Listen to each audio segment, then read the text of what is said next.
Are you tired of overpaying for your gold, silver, and platinum bullion coins and bars? Then visit sdbullion.com today. SD Bullion was recently named the 177th fastest growing company in the United States by Inc. magazine. This is because they offer the absolute lowest prices in the industry and follow up with over-the-top customer service. So what are you waiting for? Go to sdbullion.com today and join more than 60,000 happy investors that save money on every precious metals purchase they make. Hey everyone, this is Elijah Johnson with SilverDoctors.com, and back with us today is Jim Willie, editor of the Hat Trick Letter found on GoldenJackass.com. Jim, thank you so much for joining us back today. Just 1 week after our interview, we had an amazing response from our interview, and we had so many questions we didn't get to. We wanted to get to the ones we couldn't. So thank you so much for joining us once again, just a week after we had you last on. Oh, it's a pleasure being on again, and I don't mind at all that it's rapid fire. I do enjoy the question and answer sessions a bit more than the outlined, scheduled talks. When people ask questions, it's just very relevant, and I enjoy it. It's kind of like office hours when I was a teaching assistant back in graduate school, Carnegie Mellon.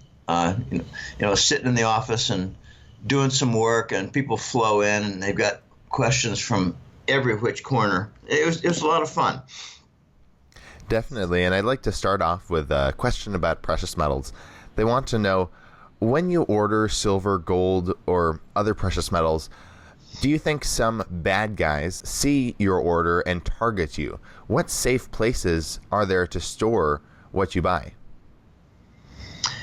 I don't think we have to worry about things like that. If you're going to buy, $86,000 worth of monster box silver coins, yeah, and you're carting it out with two friends, and you're making 3 trips to the car, yeah, you might attract some attention. But if you're buying, 30, 40 coins, and you got it in a backpack or in a satchel or in your pocket, if it's only, say, 15 coins, wrapped in a bag or something, I don't think you need to worry. I don't. My gosh, do we worry every time we exit a bank? I don't. I do look over my shoulder to see if there are maybe a couple guys holding knives. I mean, strange thoughts like that. I had a friend back in 2015 exit a bank. No, before entering a bank, had $3,000 stolen in front of a bank here in San Jose, Costa Rica. I wouldn't worry about things like that. Just do your thing, make your purchase. The bigger danger, if it's a danger at all, is having to fill out the forms, the disclosure forms, like say at a coin dealer. But even that is kind of minor. I've got a very good friend from years who told me, I don't like to buy very many silver or gold coins. I would much prefer having my bank account. And I said, well, what bank do you like there in Dallas? And he said, well, to tell you the truth, I like the big banks because they're bigger and safer. And now he's got something like $100,000 savings account, and he's only got about a third of that in gold and silver. And I said to him a few weeks ago, you got your big Wall Street bank. He didn't tell me what it was. I think it was Citibank. I'm not sure, but in Dallas. And I asked him, do you feel a little awkward that you've got so much money in a big bank that it might get bailed in? And he said, no, I don't think so. I said, well, you're more concerned about the paperwork of buying gold coins than you are your Wall Street big bank account. And he said, yeah, I know. I just don't think there are going to be any bail-ins. The risk right now is not for being followed and robbed or anything like that. I think the risk is that we're just going to be sitting on gold and silver for a while, not realizing the gains until suddenly, bang, we get huge gains. The risks are with having a big bank account and not being aware that so many of the biggest banks are insolvent. What safe places to store it as a trusted place for gold and silver? I'd put it in your own basement unless it's a huge amount.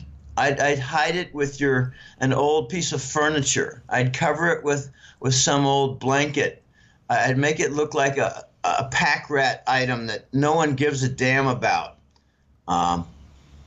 Unless you've got a huge amount. And don't tell people, don't show people what you have in your basement. It's your private. It's for your best friend or your brother or your father to know. It's not something that you have a party and you say, hey, let's all go on downstairs and take a look at my collection of monster boxes. I got 4 of them. And you don't do things like that. As for vaulted places, Hong Kong is still the best place for a vault. They have an airport location and they've got a tremendous amount of capacity there. They don't like to talk about their available capacity. There are a few excellent places to store. There's a fellow named Mark O'Byrne, an Irish fellow with both a Dublin and a London office. And his storage firm is called Goldcore. He's excellent. I've actually talked with him a few times. It's been some years, but we had some long talks a few years ago. A great guy. A tremendously coincidental event took place. I was traveling in Nicaragua, believe it or not, at a hotel in 2013 or so, and I bumped into a woman, and we just got talking, and I told her, well, I've got some Irish background, and she said, oh, I'm Irish. You couldn't tell my accent? I said, what's your name? And she said, Catherine O'Byrne or something like that. I said, O'Byrne, golly, there aren't too many O'Byrnes. Do you know Michael? And she, Mark, do you know Mark? And she said, it's my brother. So I bumped into Mark O'Byrne's sister when I was in Nicaragua at an obscure little hotel. So anyway, the safe places to store are not many. The bigger it is, the more I distrust it. Okay, that's fine. Let's move on to the next question. Now, Kelly from Salt Lake City, Utah, is wanting to know, is it still your prediction that the U.S. dollar will rise, and rise some more, then vanish? No, it's not. And I'm not really embarrassed to say that. I'm adapting to the changing world and fast-moving events. Here's what I think will happen now. The dollar has risen, and caused tremendous problems across the world. By rising, other currencies have fallen. I'll give you an example in the, I call it the second and a half world. In the Dominican Republic, they don't do narco trafficking favors for Washington and New York, and therefore their currency suffers whatever vagaries happen. Their Dominican peso has fallen about 35 or 40%. I'm talking about the last 3 or 4 years. I know this intimately because I know a couple of women who have family there, and their food prices are really up. Okay. Brazil, not a third world nation, probably second world, BRICS country. Their currency is also down at least 30%. So they have food price increases. They're self-sufficient to a large extent. And that's a key question when it comes to currency issues. Do you produce your own food? Because it's not subject to the currency swings. But a lot of these countries are not totally self-sufficient when it comes to hardware and housewares and pharmaceutical products, medicines, just basic things like, shaving devices, Gillette, you name it, car parts, tires, things like that, across the board. So they have problems. They have increases in prices. So here's what I think is happening in response to a global currency crunch for many countries. And that, by the way, does not include Europe. Right now, Europe, with their euro, is seeing an increase in their currency. So they're getting vagaries of a different kind. They're seeing export problems. Their export industries are under more strain because their currency is higher. Germany is now experiencing some minor strains for their export trade. Okay, so it seems like the United States and Europe both have the high currencies, and the rest of the world is having some difficulty, challenges on the currency front with import prices and food prices. In response to all this, the Chinese have developed a number of non-dollar platforms, and this is really an accelerated program and initiative that has come since the Ukraine war in February of 2014. So here we are 4 years later into the Ukraine war. We get another permanent U.S.-led war, scorched earth, U.S., constant, ugly war scenario. This is what the United States is all about. Find an area, destroy it, create a scorched earth, interrupt Asian influence with the rest of the West, and just keep the military contractors funded, the service contractors funded. Gold goes missing at the country. This is what the United States legacy has become in the modern era in the most recent decades. Add Libya to that, add Syria to that, add Yemen to that. It's just all over the place, and it's disgusting. So as a result of these non-dollar platform responses by China, the United States finds itself with London and Brussels at its side, its obedient fascist side. They find themselves in a position where they cannot oppose China and the non-dollar platforms. I'm referring to the Asian Infrastructure Investment Bank. I'm referring to the cross-border interbank payment system, also called the Chinese interbank payment system, a rival to SWIFT, bank-to-bank transactions. I'm referring to SCO, the Shanghai Cooperative Organization. That's not exactly an economic or construction conference, but it's important for bandying together for security and cultural purposes. But the big item is the Belt and Road Initiative, One Belt, One Road. The Chinese, it's a cornucopia conference. There's up to now $6 trillion worth of projects. These are all non-dollar. And on top of all that, all the non-dollar platforms, there is the Rosneft oil consortium, the Russian giant state-owned oil company, which has contracts with Iran, Saudi Arabia, Venezuela, talking to Mexico and other countries. And it's going to be for pooling the oil reserves and selling them outside the dollar. And Russia will take care of things like the contamination and viscosity mixtures and all that.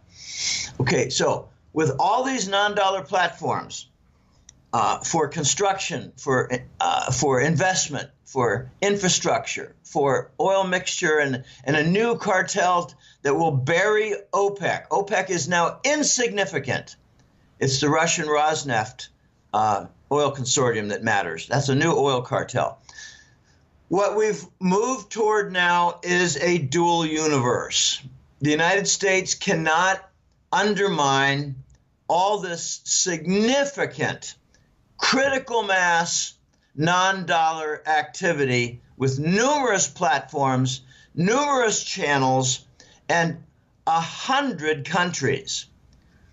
I believe all these non-dollar platforms and activities for projects, etc., have formed the core of the Eurasian trade zone.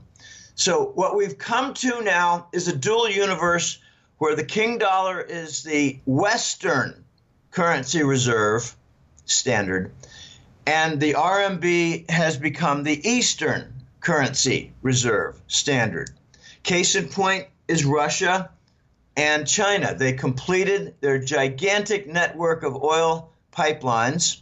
It took them about 2.5 years, 3 years.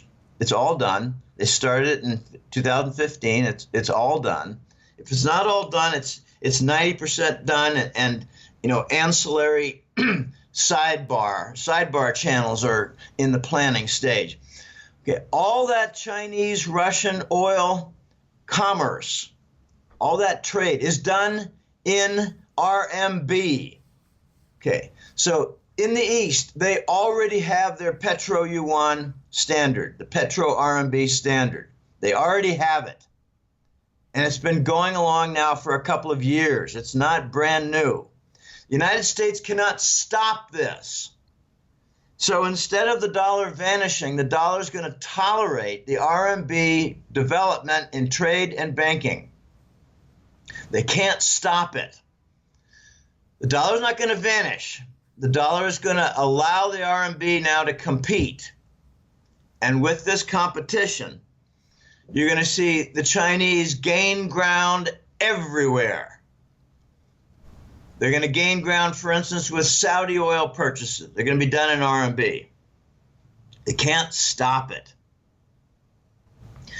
They're going to see progress with Iran.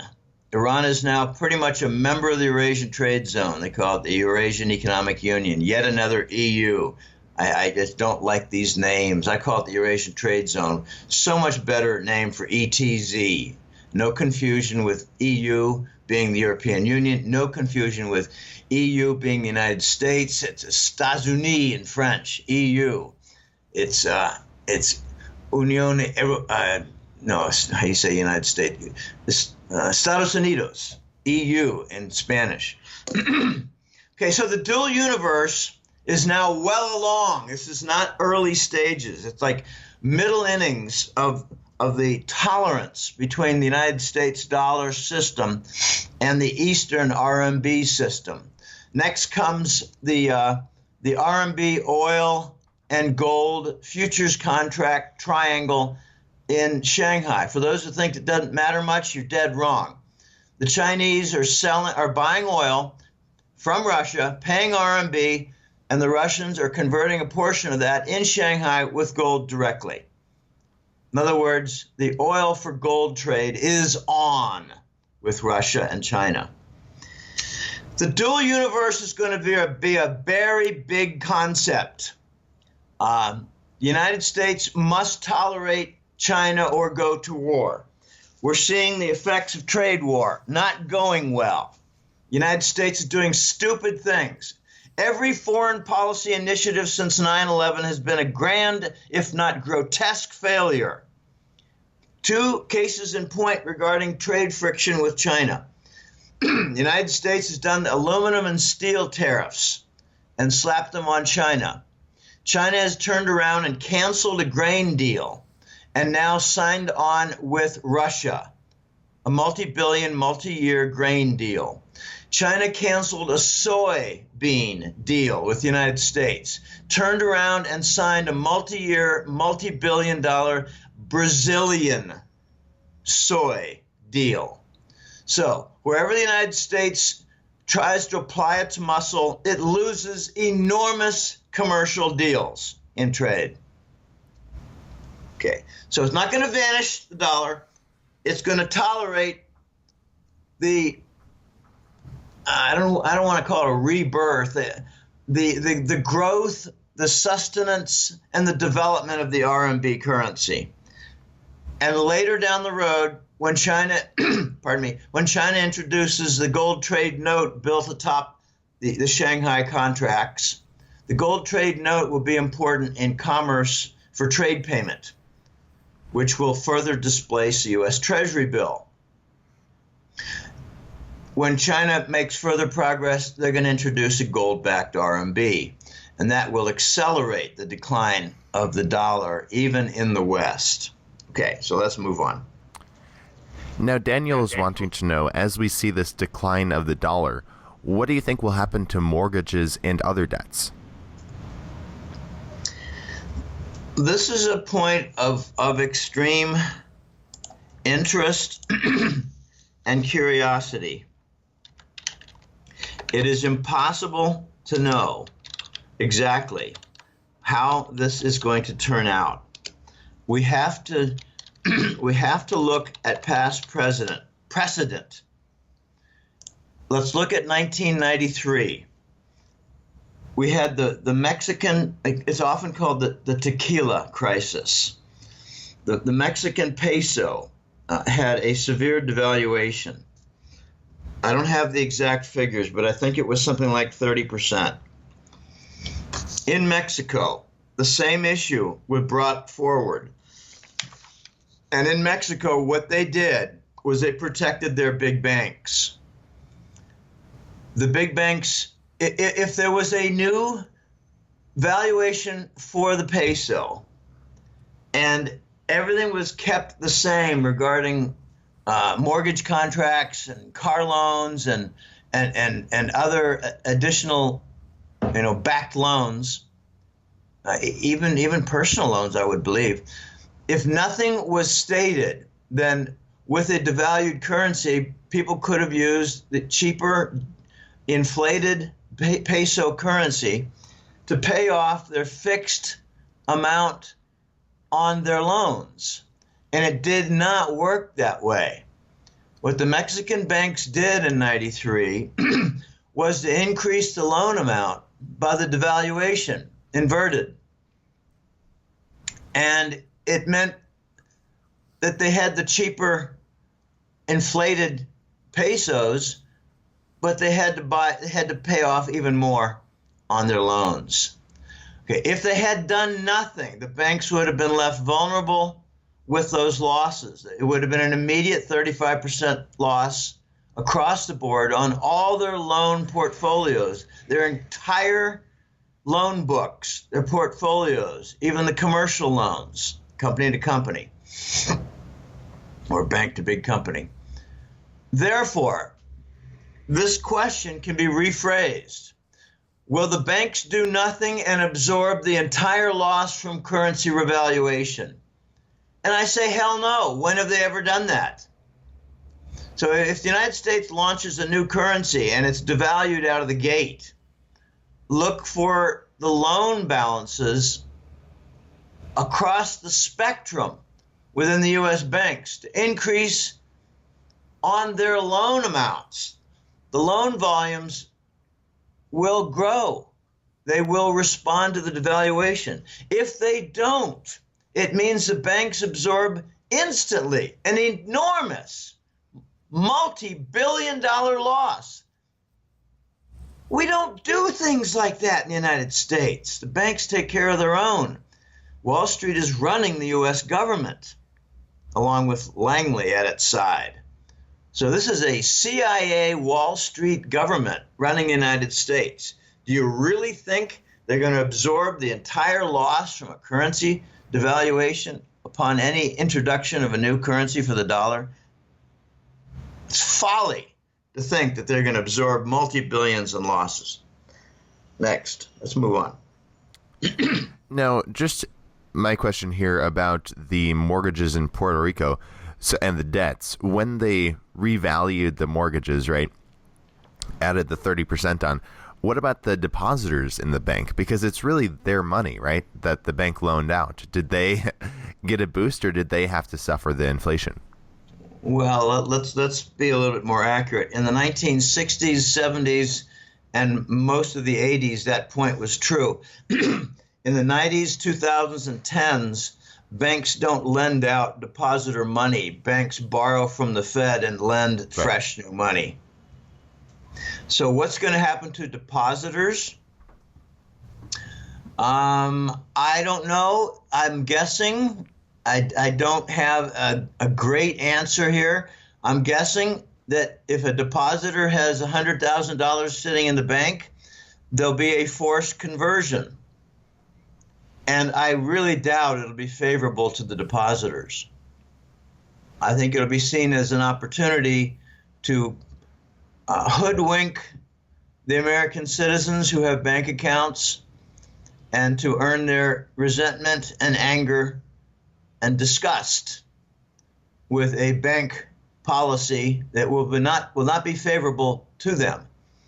I don't have it all worked out. We've never seen a launch of a new dollar in the United States where the dollar has been floating internationally. I think we're going to have $2, an international dollar and a new domestic dollar.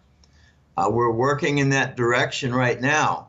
So if there's a 30% devaluation, the old dollar holders in the United States should be given 30% more of the new dollars. But you just watch. I'm pretty sure you're going to see a forced conversion. And I don't know that they're going to get anything extra. It might be 1 for 1. You have to look at some, gosh, you can't even look at Europe with the euro forced conversion, because that was done according to formulas for the 13 nations, and there was no bickering or complaint about confiscation and bad conversions. But in the United States, what they're probably going to do, this is my best call, what they're probably going to do is to say there is no devaluation. There's just a new dollar. So it's going to be a 1-to-1 conversion for depositors. And then within 3 months, they will have realized their bold-faced lie, and they will do a devaluation. So people will not get a benefit from the devaluation. They'll get a lie and a 1-to-1 conversion. And then there'll be 2 back-to-back 30% devaluations, which will essentially be 50%. And for those who think that math doesn't work out, if you do a 30% devaluation, you're preserving 70. You do it again, you preserve another 70 on top of that, and you're left with preserving 49%. There's your 50. So expect that depositors will get screwed in the form of a lie and a delayed reaction, a delayed action on the devaluation process. The United States has already worked out a deal. This was something back in 2015 and 16 the Chinese demanded that the U.S. government issue a new dollar and devalue it 50%. And the Americans said to them, how would it be if we issue a new dollar and then shortly afterwards have 2 30% devaluations? And the Chinese and the Americans shook hand on it. Why would China be in a position to make a statement and dictate policy? Well, easy. They're the biggest creditors. At the time, they held something like $2 trillion worth of U.S. treasuries. Now, both Japan and China hold about 1.0 trillion. The Asians control our debt, and we're now at trade war with our creditors. How stupid are we? Next question. Now, this one is from Rick, and he's wanting to know, can you talk more extensively on the state of retirement benefits and student loans? How fragile and how reliable are they? Okay, when you say the state of retirement benefits, I think you're talking about the pension funds. And I don't know if you're talking about the state-run pension funds, as in Social Security, or the corporate-run pension funds, which are all privately handled. I'll try to give an answer for both and get to student loans in a few minutes. First of all, Social Security. Let me give you an example of what happened to me. In November, I applied for Social Security after having turned 65 last May. Okay? I filled out my application in the first week of November. In the first week of December, they said you need to fill out an additional form having to do with foreign income. So I did so. A month later, they informed me that they never received it. So in early February, I conducted a query to locate what I sent to Delaware in December with the DHL tracking number. And they told me in 10 days I would get some response officially as to finding that form and putting my application for Social Security on track. They've not found it yet. So here I am, December, January, February, March, 4 months into my application, and there's nothing but dragged feet, bureaucratic bullshit and nonsense. Okay, that's Social Security. So the eligibility and access is delayed through foot dragging and bureaucratic BS. I expect eventually they're going to cut benefits, even though as of January they increased it by 2.0%. And I thought, oh, yippee, that's great. I'll get more. I haven't gotten anything. So I think this is intentional. I think they're going to increase the eligible age, reduce the benefit, and maybe go to means testing on Social Security, which means if you got a big net worth, you might not get anything, or you get a small amount on Social Security on your monthly benefit. I'm looking for anything from the tens of thousands that I pitched into Social Security during my 25, 27 years of career. Now, private pension funds. My gosh, I started covering this in 2015. The Central States Pension Fund. It's for truckers, Teamsters, and a lot more. Well, they've cut their benefit in half. And it's all in the news. It's not a big secret. It's not possible. It's done. They cut their benefit in half. They're talking about new additional contributions. They're talking about new additional obstacles for collecting. In other words, raise the eligibility age. They have now suffered, instead of having 10 contributors for every beneficiary, retiree drawing on the benefit, they have about a 3-to-1 ratio, which does not work. Okay, then you've got CalPERS in California. They're having extreme problems. They've got a bunch of bonds that are non-performing, of bonds of all types that are not performing. They're not getting their interest on the nut, as you call the core holdings. And they're talking about reducing the benefits. And they had better start talking soon about increasing the eligibility age. So I'm hearing from clients that the Texas Teachers Union is doing reasonably well. It's not suffering mightily at all. Because I lumped them together, and I had some Texas clients say, Jim, you got to watch what you say about the Texas Teachers Union, because it's not in the same dire straits as California. Those Californians do a lot of stupid things, as we all know. And they did exactly that with their CalPERS pension fund.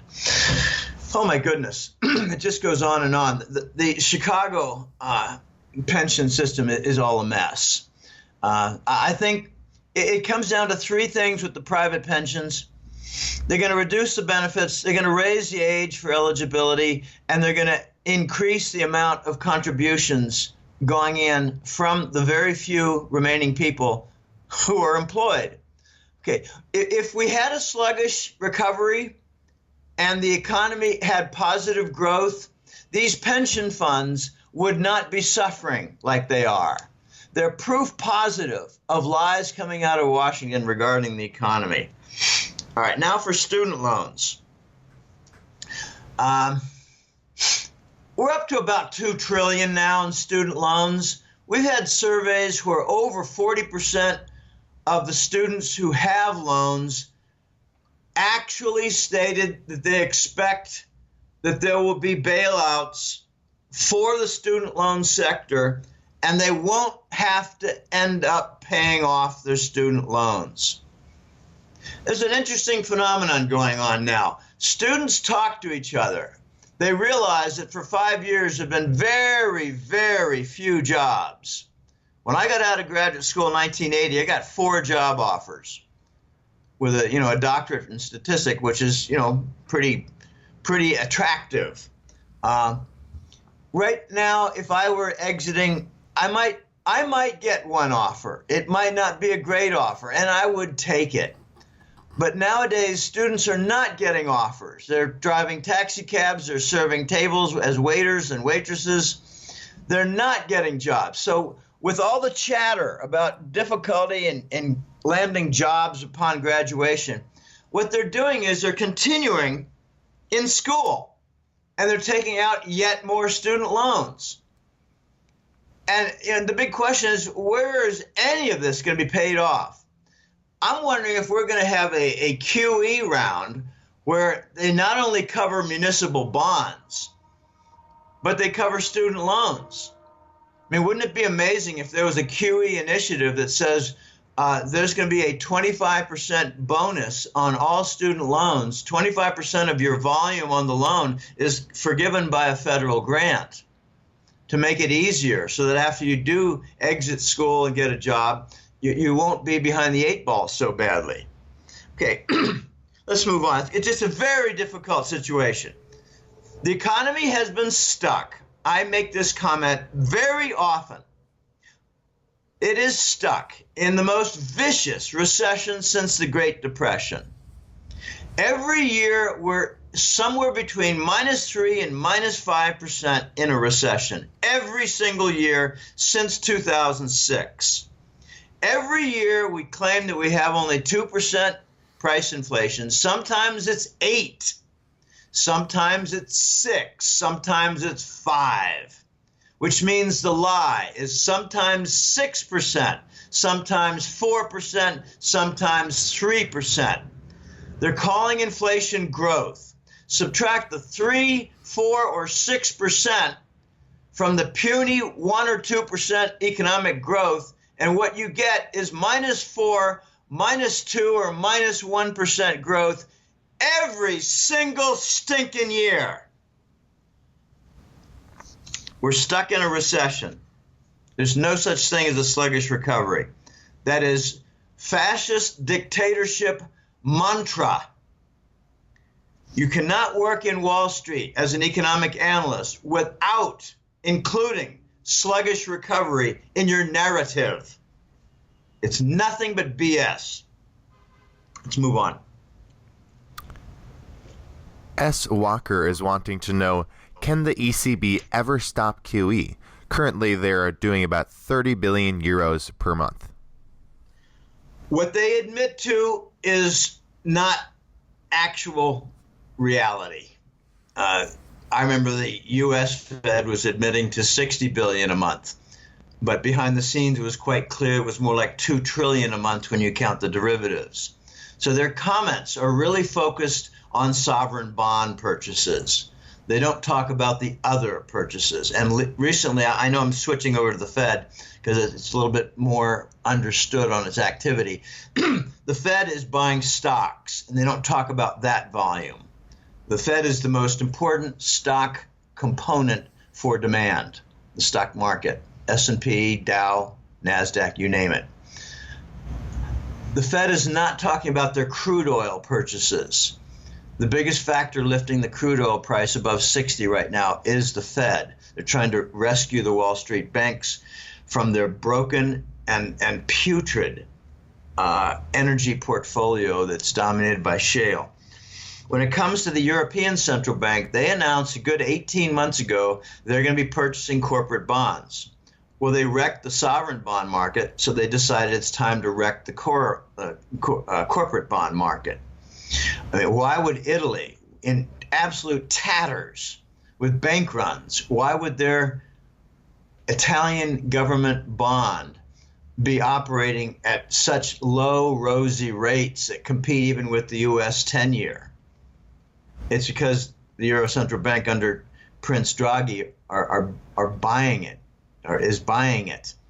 They're buying the Spanish bonds. They're buying the Portuguese bonds. They're keeping things floating.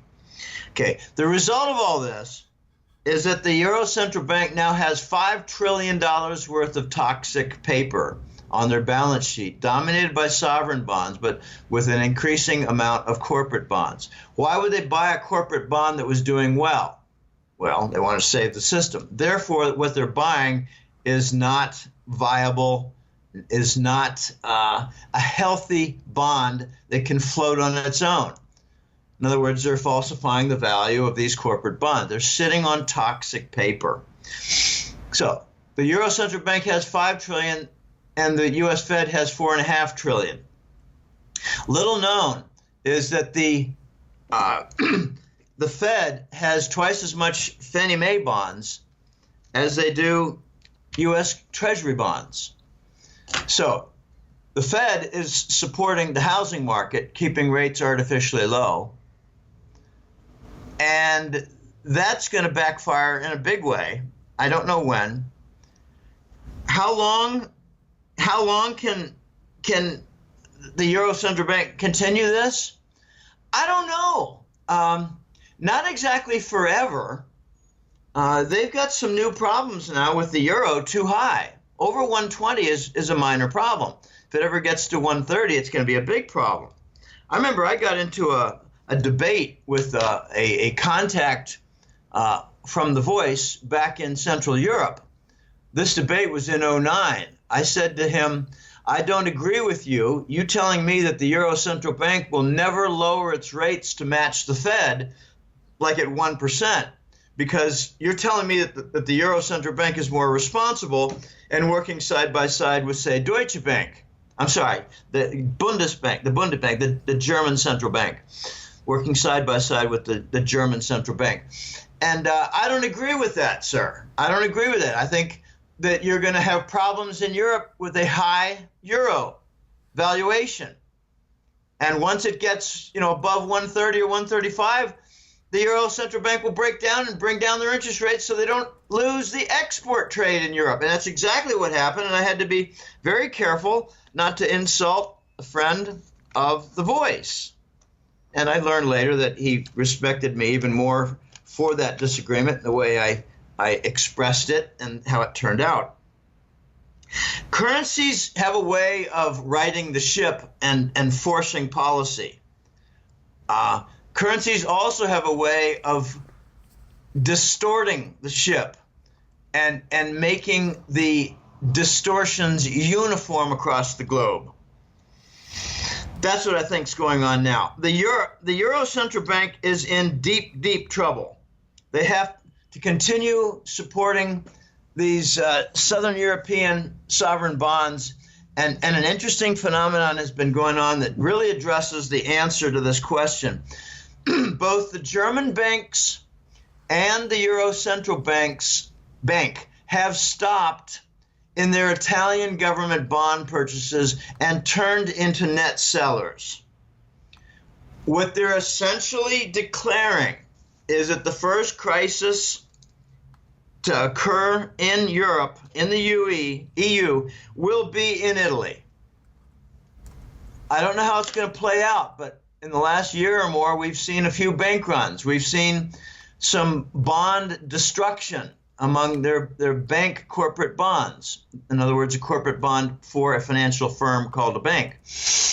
We've seen the introduction of COCO bonds, which put them first in line for haircuts, as they say, for bondholder losses as investors. Italy is going to be the first site.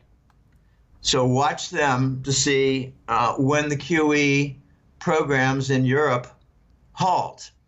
I don't know if they're going to halt. I think that they're just going to get tired of supporting Italy, which refuses to follow the prescription of poison pill, like the austerity plan that Greece swallowed. Greece just did whatever the ECB and the Bundesbank and the EU Commission dictated, and the IMF. Whatever they wanted, they did it, and now it's a ravaged, wrecked country with foreign banks seizing assets and taking over their country. Italy is more proud and obstinate. My hat goes off to them, but they still don't know how to run an economy. It's pretty sad. They still got the family system. It's fun. It's almost funny what goes on in Italy. They put a son of a big industrial magnate. They put the son in charge of the company, and then he uses the whole company as kind of a private piggy bank and privilege center, and then he appoints various managers to actually run things. So you got two management systems. One is the family, and one is the actual running systems, and it becomes very costly, very inefficient, and just does not work. It's part of the Italian culture. So will the ECB ever stop QE? I don't know. I think they will be forced to when they have a balance sheet. It becomes ridiculously unmanageable, and when they start fostering crises like in Italy. And these are happening now. The crisis in their balance sheet is already admitted now. You got to watch the way they express their concerns of their, current status quo. All right, let's move on. Jeffrey's wanting to know about the oil futures contract priced in yuan. Now, the launch date is March 26, 2018, so just about a week from now. So he's wanting to know, for whom will this historic policy cause significant consequential fallout? Also, in what ways will China, as well as other nations, see brighter times ahead, both financially and politically, as a result of these changes? Significant consequential fallout is going to be that Asian nations, and I'm watching the Persian Gulf. That's the target now, because China is seeking an investment stake in Aramco. And a couple of weeks ago, we saw the Russians announce another investment stake, possibly of equal volume, in Aramco. What that means is that Russia and China will be running the Saudi Arabian oil industry. That's very important. So the consequential fallout, in my opinion, will be that Asia and the Persian Gulf are going to link at the hip, and the connective tissue will be from this RMB oil gold contract. It is possible that the Arabs will be enticed and lured into this agreement by virtue of a promise from China to sell oil to China, be paid in RMB, and they will have permission to convert a portion of that RMB into gold. In the past, the Arab nations have been converting almost 100% into U.S. Treasury bonds. That has not worked out too well for them, because a good portion turned out to be the untouchable core in the Exchange Stabilization Fund, and another portion turned out to be the Arab gold in Switzerland. So with the core in Washington and New York for the Exchange Stabilization Fund, they lost that. And with the Swiss holdings for the Arab gold, that was stolen. So now the Arabs are going to be offered a portion to be converted into gold by Chinese, along with a long list of economic development activity by China vis-a-vis Saudis. Saudi will be a showcase for the rest of the Persian Gulf. I think the Arabs are going to just jump on this opportunity, and that will cause some significant problems for the dollar monopoly. Okay, will China as well as other nations see brighter times ahead? Well, yeah, they're already starting to. There's a reverse notion. It's kind of a backward notion that the West maintains. They maintain that if you put cash in people's pockets, they'll go spend it. I mean, like handouts. In the East, they don't buy into that nonsense. It's heretical economic thought. They believe, as do the Austrian School of Economics followers, that if you do business investment, you generate legitimate income, and the entire process of construction of the businesses and the activity to produce product, even if it's service products, will result in wealth generation, which lifts the economy. In other words, the West, led by the United States and England, has lost all concept of capitalism while it adopts its socialism and wrecks its economy. The East will have beneficiaries all across the board from both the construction process and the production process for the companies that are constructed and operate on the infrastructure that is constructed. This is going to get very ugly for the West for its economic failure of policy and its disastrous emphasis on consumption. All right, let's move on. All right, well, this is our last viewer's question. It's from S. Walker again, and they're wanting to know, will Trump succeed in bringing jobs back to America? He's got some big obstacles. They're called Wall Street and the Pentagon. I watched his campaign closely. I don't want to get into a long discussion of the idiosyncrasies and the changes of course. But in 2016, we saw the campaign, and there was a lot of discussion of $1 trillion infrastructure program to rebuild the United States. And I have a different phrasing and terminology. It was to rebuild the United States and bring back industry, reindustrialize the United States. We have a $600 billion trade deficit. So how did all that financial engineering work out? How did all that clean financial sector emphasis work out? It was probably the most grandiose economic failure of policy in the modern era, if not the history of mankind. That's a very big statement to make. The dismantling of U.S. industry and the wreckage of the juggernaut U.S. economy is one of the greatest failures in human history. We can thank the Rockefellers, we can thank Wall Street, and we can thank the Pentagon. Instead of pursuing the reindustrialization and infrastructure development with trillion-dollar programs, Trump decided instead to follow his handlers and increase the military budget.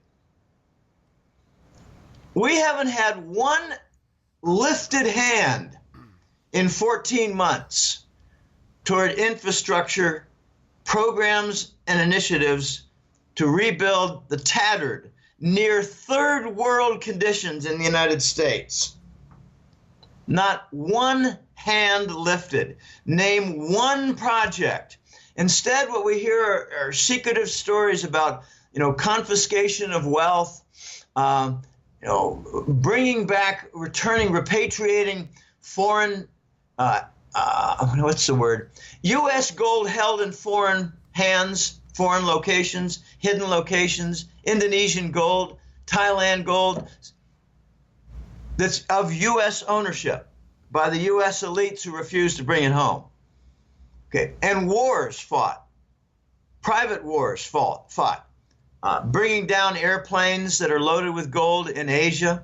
Lots and lots of activities like that. That's what we get instead of the $1 trillion infrastructure program. Here's just a sad fact of life. If the United States goes to a legitimate gold currency, at the current $1,300 price for gold per ounce, the $600 billion trade deficit translates to about 14,000 tons of gold forfeited in the first year, or an equivalent of 70 or 80 strategic petroleum reserves in the first year.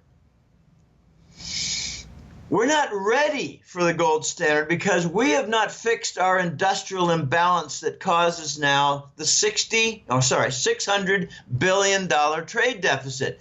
And that doesn't even address the $1 trillion federal deficit.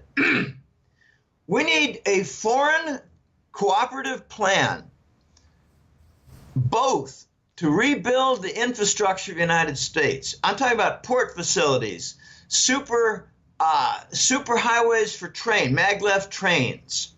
I'm talking about lots and lots of other things like urban train centers. You want to see an impressive area? Go to Shanghai and look at their 80 different train lines connecting other cities, all high speed. Take a look in contrast with Los Angeles, and you see nothing but smiles from the Rockefellers on gridlock with multi-lane parking lots called superhighways, interstate highways. Okay, will Trump succeed? I don't know. We got to get Wall Street and the Pentagon out of the room. And they're still running things. I challenge Trump and his staff before 2018 ends. Will you do a single deed to rebuild the infrastructure and at the same time encourage the formation of 30,000 new businesses per year? Will you do a single deed before your first term is halfway done? I don't think they're going to do jack shit. We're more likely to start another war, increase military budget, and make the shareholders of McDonnell Douglas and Grumman very happy. We got ass-backward priorities in the United States leadership. There's a lot of talk that the elites in the United States, that there's going to be like $1 trillion in asset confiscation. Well, that sounds really nice. If you confiscate one elite person's $100 billion, you confiscate it. Is it in the form of cash to offset the U.S. government debt? No, it's in the form of assets that you cannot easily sell. So I don't think this $1 trillion supposed confiscation of assets by Trump for the elite, military tribunal, executive orders, all rolled into one. I don't think it's going to relieve our trade deficit or our government fiscal deficit that's accumulated now $21 trillion. The impression across the world now is that the United States will never pay off its $21 trillion. That's one of the factors behind the bond market distress. What they're saying is, the foreigners are saying in equivalent terms is, we now expect the U.S. government to default in some form. My guess is in a restructured debt situation, like 30% cut, the same as the percentage for a new dollar. Will Trump succeed? I'm beginning to think not. He might have a setback in November with the midterm elections because the fascists are using all kinds of devices, I don't want to get into details, in order to take control of the Congress with the Democrat Party. The Democrat Party, in my opinion, now is the fascist party. The Republican Party, in my opinion, is now the populist party. So the fascists, whether there's some Republicans who are still the neocon fascist types. If I had to make a percentage guess, I would say of the U.S. Congress, it's about 75% fascist and 25% populist, which includes the Tea Party. I don't care about Republican and Democrat. I care about the neocon acceptance and the fascist rule compliance. I don't think Trump is going to succeed. I think he has too many obstacles. When I hear people say, well, you know, after the first term, Trump will have cleaned up the swamp and the fascists will be in jail and they'll be having their assets confiscated. And I say, well, what world do you live in, clown? We have had the narco presidents in rule, in office, in the White House since '88 with Papa Bush. 4 years of Papa Bush, but he really had the Reagan presidency for 7 of the 8 years under control because Papa Bush had Reagan shot and debilitated. So we had 4 years of Papa Bush, 8 years of Clinton, 8 years of Baby Bush, 8 years of Obama. That's a collective 28 years of fascist rule, the narco presidency, as it will be told in the history books in the future. The narco president rule. It's all fascist. Headlined by, corporate merger with the government, like Wall Street banks. Headlined by constant war and huge budgets to the military-industrial complex. And headlined by impunity, except for, fines that banks pay. It just ends up as shareholder costs. I think we need 10 years to clean up the fascists in Washington. But what I like to see is this new pattern of forced resignations, like with Ryan and Pelosi has not been seen in quite a while. I'd like to see, many, many more. I don't want to get into a lot of names. I'd like to see 100 of these neocon clowns forced into retirement.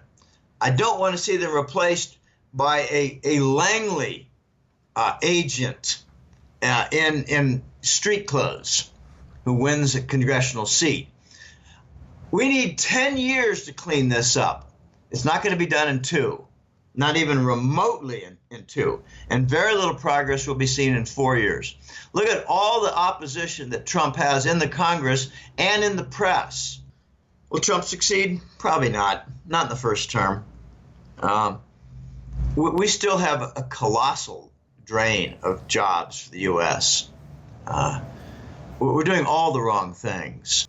It's sad what's going on in the country. We have political leaders saying that they have the right to confiscate your income, your hard-earned money. The right. No, we have the right as people for our government to create economic conditions favorable for job growth. And we don't see it. We haven't seen it ever since 9/11. We haven't seen it for a long, long time. Oh, why don't you ask me how people can find the hat trick letter?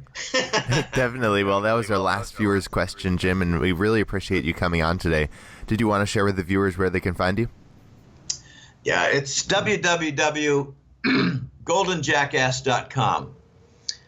I actually had a contact us message from a follower who said, I looked for your free newsletter that you talked about with your radio show recently, and I couldn't find it. I only found a request for a subscription.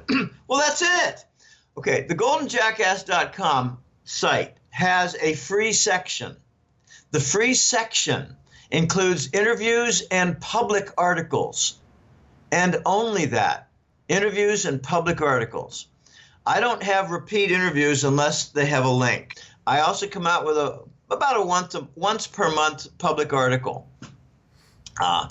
That's what you find in the free area, the public domain portion of the Golden Jackass website. However, it is all promotional toward the newsletter. I mean, there's an educational side. Sure, there's a missionary element to my work. I want the people to be uplifted in their knowledge of economics and finance. I want them to know about the problems with the banks and the problems with the currencies and the inevitable return of the gold standard on a global stage. I want that. Okay, but I also want people to sign up for the newsletter because it's what I do. It's my work. The newsletter is called the Hat Trick Letter, and right now there is a single report that is offered each month, and it's called the Global Reset and Gold Report. It features the end of the petrodollar. It features the rise of the Eurasian trade zone. It features the return of the gold standard. I'm working on the March report right now. It's well along. And it should be posted in the next several days, like probably less than a week. But I got more work to do. So I hope people go to the website, bounce around with the free material, and sign up for the Hat Trick Letter, which is the newsletter. It is a paid publication. Thanks for having me on, Elijah. I enjoy your interviews more than most. I've got a few that are my favorite, and you're one of them. There's always a good response. You seem to have a very fine following, and I'm glad that 3 years ago we started together, because you've done well, and I'm really happy for you. All right. Well, thank you so much, Jim. And yeah, like I said in our last interview, I think you're our most popular guest among all the guests we've had on. Your interviews get the most views. Whenever I ask for questions, we get way too many that we can't even cover all of them. So thank you once again for joining us, and joining us every time you do. Okay. Well, thanks for having me on. Bye now.